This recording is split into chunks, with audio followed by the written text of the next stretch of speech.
each day in fisheries is different. You never know everything. You always learn something. This is a wonderful way for us to access our yearly catch versus the old style of dip netting, snagging, or gill netting. Well, I think this is our future, and I think we may even build up our fleet to another boat. BPA is in collaboration with the Colville tribes to recover the wild runs. Therefore, we're funding this live capture project in an attempt to recover wild runs while being able to harvest the hatchery fish. The Colville Confederated Tribes have lost a lot of fishing opportunity, and a big part of this project is teaching people to fish again. They started fishing in early July before the thermal barrier set up, and the fishing was slower. They would make several sets of the net and catch a few dozen fish.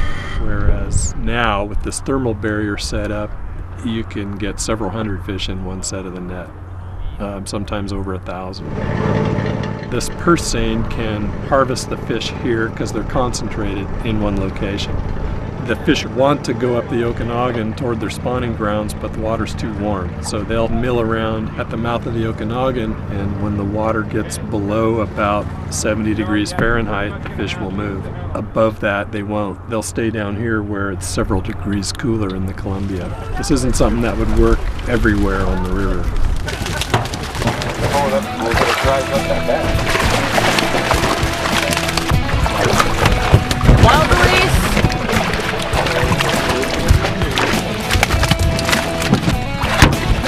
Wild release! Wild release! And bottom.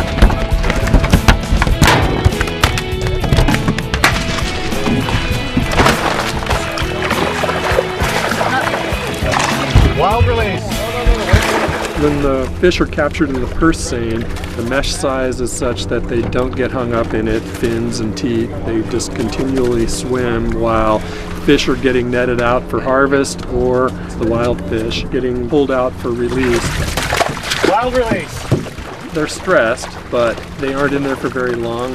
When there's a good number of fish in the net, say a couple hundred or more, the sorting process takes 45 minutes maybe, and the fish are all in the water and they are relatively unharmed.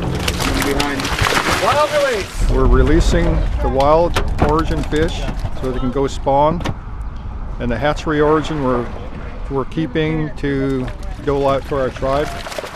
We've never had this many fish.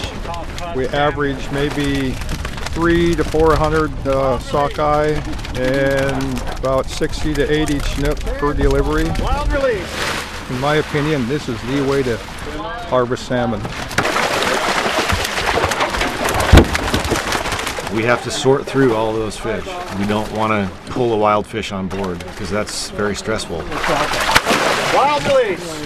So I'm grabbing for the caudal peduncle of those chinook and bring it to the surface, twist it around, look for an adipose fin or not. If it's an adipose fin, if it's present, lower the cork line and gently try to get it over the cork line for a wild release. Wild release! And when we say wild release, that's for the benefit of the data collector. Wild release! We're setting the example here.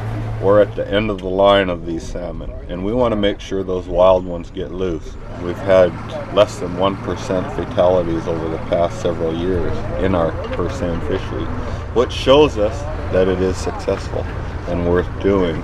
I'm real proud to be a part of this. Ooh, yeah, look at that beauty. Oh, that is a queen. Wild release! Sometimes it's not what you do, but how you do it. And I think we're doing it right. And I can believe in that.